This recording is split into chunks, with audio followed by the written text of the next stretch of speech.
Et avec lui, tout semble tellement facile. Ah, c'est moi, ça? Ouais. Et s'attaque au sujet difficile, c'est Guillaume Meurice. Ouais, alors je vais commencer par présenter mes excuses aujourd'hui. Oui, parce que dans ma dernière chronique sur le FN, j'avais interrogé des Serbes nationalistes et j'avais dit que discuter avec eux faisait chuter l'espérance de vie à 15 minutes.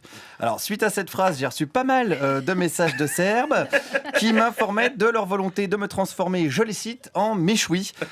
Fin de citation. Alors, ça confirmait du coup un petit peu ce que je disais, mais ça précisait pas le délai. Donc voilà, je vous demande pardon les Serbes, vous n'êtes évidemment pas tous comme ça, mais parfois c'est vrai que dans l'émission, voilà, dans mes chroniques, on fait des raccourcis. Voilà, on dit des choses un peu vite, par exemple sur le FN. Par exemple, voilà, on dit que Le Pen au pouvoir, ça serait très dangereux. Eh ben, c'est peut-être un raccourci. Moi, je suis allé ce matin à Villepinte au meeting du FN et j'ai rencontré des gens tout à fait sympathiques. C'est vrai, par exemple, qu'est-ce qu'ils veulent? Mettre dehors tous les fichiers S, chose que les autres ne font pas.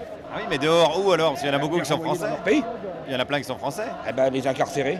Je serais pour la remise à la peine de mort, je vais être extrémiste, je serais pour la remise à la peine de mort pour ces gens-là. Voilà, alors la peine de mort pour les fichiers S et on serait en sécurité. Voilà, moi je suis là pour vous rassurer, le FN au pouvoir, c'est pas dangereux et ça créera des emplois, hein, d'ailleurs des formations, des CAP bourreaux, des bacs pro chaises électriques, voilà, tout un petit artisanat finalement qui va reprendre du service. Des solutions pragmatiques chez Marine Le Pen, on en trouve plein d'autres. Elle va sûrement rouvrir les frontières. Puis Elle va rouvrir les frontières? Ouais, ou bien refermer les frontières. Ah oui, voilà, elle va ouvrir ou elle va les fermer, ça dépend, va falloir être un petit peu rapide pour passer, mais il y aura une signalisation, j'imagine. Attention, petit migrant, ne mets pas tes mains dans la frontière, tu risques de te faire pincer très fort. Donc voilà, c'est rassurant. Et puisqu'on parle de migration, tiens, j'ai rencontré ce monsieur. Moi j'ai 2 enfants, ils sont partis à l'étranger. Pourquoi? Parce qu'en France c'est fini, c'est terminé. Ah, vous avez des enfants migrants? Oui, qu'ils sont migrants pour le fait, oui. Vous les avez pas retenus? Non, parce qu'en France ils étaient massacrés d'impôts, donc ils sont partis au Québec. Ah ben en plus c'est des migrants économiques alors? Oui, des migrants économiques. Je croyais qu'au FN on était contre la migration économique. Non, mais ça n'a rien à voir ça. Ah bon? Non, ça n'a rien à voir. Ah voilà, ça n'a rien à voir, parce que dans un sens ça marche, c'est dans l'autre que ça marche pas. Vous avez pigé le truc?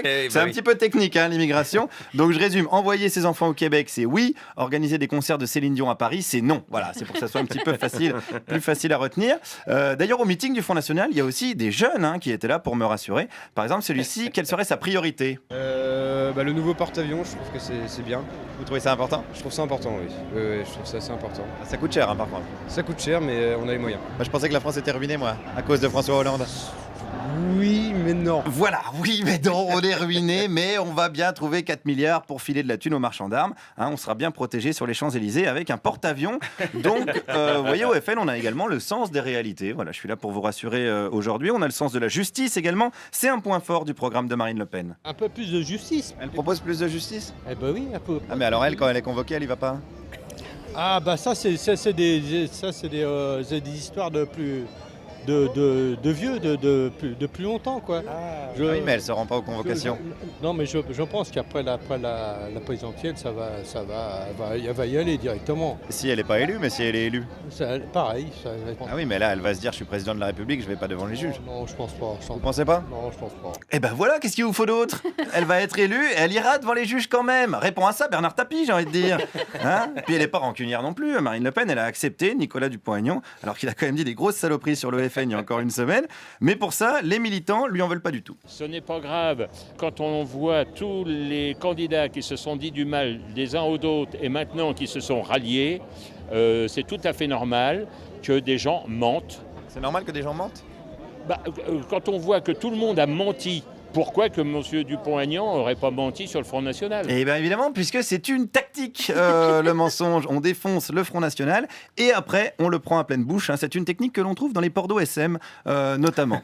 C'est une technique à l'extrême droite qui a un nom, d'ailleurs, et qui s'appelle la technique Nicolas Bay, du nom du secrétaire général du Front National, fidèle soutien de Marine Le Pen, et qui, en 2004, disait ceci. Marine Le Pen fait ce qu'elle veut, elle lit le programme que son parti lui a préparé. Moi, je me sens rien de commun non plus, d'ailleurs, je m'empresse de le préciser, avec la fille de M. Le Pen. Voilà, rien de commun, rien du tout, puisqu'à la base, il avait même décrit Marine Le Pen comme le vide doctrinal sidéral. Il est bien placé pour en parler. Il est bien placé, mais qui c'est que j'ai croisé ce matin? Dis donc, mais enfin, il était là, Nicolas Bay. Alors, qu'est-ce qu'il pense de cette phrase aujourd'hui? Non, mais ça c'était une erreur de jeunesse. Vous la regrettez cette phrase? Oui, bien sûr, mais c'est une question qui se pose plus. C'était une autre période et vous remarquerez d'ailleurs que c'était des différences qui ne portaient pas sur le fond, qui ne portaient pas sur les convictions. Voilà, les convictions, elles n'ont jamais changé. Vous avez pu vous en rendre compte. compte là durant les dernières minutes. Voilà, chacun sait ce qu'il lui reste à faire dimanche pour que lundi, sur Serbie Inter, il n'y ait pas un chroniqueur qui dise que la France est définitivement un pays de cons.